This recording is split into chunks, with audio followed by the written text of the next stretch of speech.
Jeśli oglądasz ten film, oznacza to, że po długich miesiącach w końcu pojawiła się recenzja pedałów od Thrustmastera model TLCM. It also means that I'm a lazy ass and this video won't be in English, but it will have English subtitles, so you can read finally something. I wraz z premierą tych pedałów na rynku pojawiły się również dedykowane akcesoria. Jednymi z nich są rubber gripy. Dodatkowo mieliśmy również mocowania do kokpitu, gdyby nasz kokpit miał złe mocowania, a także dedykowany stojak dla pedałów od Thrustmastera, który możemy wykorzystać, jeśli nie mamy własnego stojaka albo kokpitu. Osobiście uważam, że rubber gripy to najlepsze akcesoria, jakie możemy kupić do tych pedałów i przy okazji ostatnio były na wyprzedażach, tak więc zamiast płacić 100 zł można je było kupić za nawet 40 zł. I tu może paść pytanie, po co nam rubber gripy do pedałów od Thrustmastera model TLCM? Odpowiedzi są trzy. Po pierwsze, jeśli gramy w skarpetkach i nie lubimy tego, jak nam stopa ucieka z nakładek metalowych. Odpowiedź druga, jeśli gramy w butach i nie lubimy, kiedy nam stopa ucieka z metalowych nakładek. I odpowiedź trzecia, jeśli z jakiegoś powodu gramy boso i nie lubimy zimnego metalu na naszych stopach. Tak prezentuje się pudełko. Oczywiście możemy zobaczyć, jak wyglądają te gumowe nakładki na nasze pedały. No i w sumie nie mamy żadnych innych sensownych informacji, tak więc możemy otworzyć to pudełko. Oczywiście poza informacją, że te nakładki dedykowane są tylko i wyłącznie pedałom TLCM.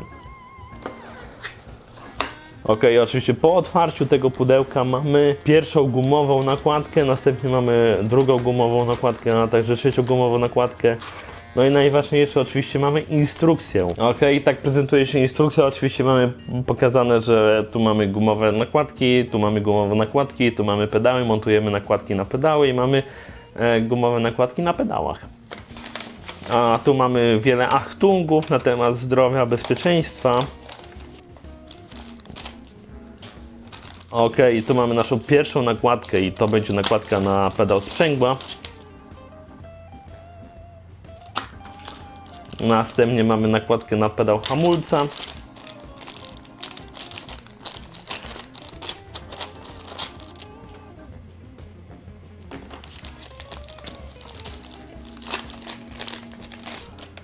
A tu mamy nakładkę na pedał gazu. I tutaj bardzo ważna uwaga, z racji tego, że są to gumowe nakładki, to oczywiście guma ma swój charakterystyczny zapach, tak więc tuż po kupnie polecam wystawić je na kilka miesięcy na świeże powietrze. No nie wiem, chyba że gramy w stodole albo w innej otwartej przestrzeni, jesteśmy w stanie żyć z tym, jak ładnie pachną te nakładki.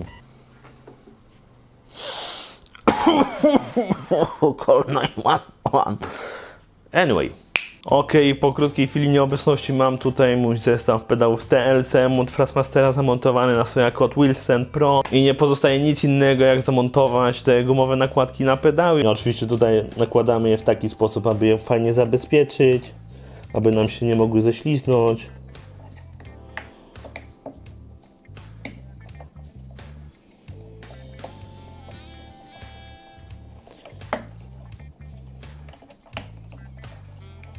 Yeah, bitch.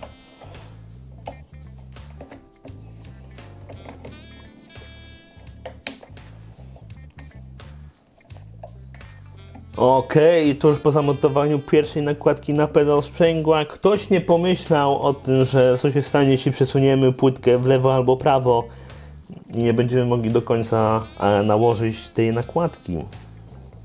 Okej, następnie mamy pedał hamulca.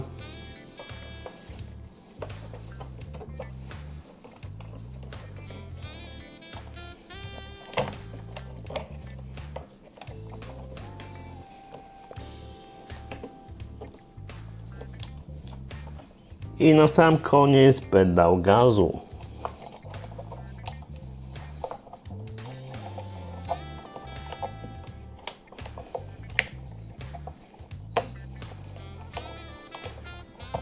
Okej, tak więc po krótkiej chwili mamy założone nakładki, no i niestety jedyny mankament to tu, że w przypadku pedału sprzęgła będzie trochę odstawała, no ale to tylko i wyłącznie dlatego, że płytka nie jest po środku, tylko przesunięta w lewo. Tak więc to ogólny mankament tych nakładek, że jeśli płytka nie jest wycentrowana i jest przesunięta o jedno oczko w lewo albo w prawo, no to wtedy nie możemy dobrze nałożyć tych gumowych nakładek. Okej, tak więc to był krótki unboxing, a także szybka instalacja gumowych nakładek na pedały Thrustmaster TLCM. Jeśli podobał się ten film, nie zapomnij kliknąć kciuka w górę, a także zasubskrybować kanału Moto Games TV.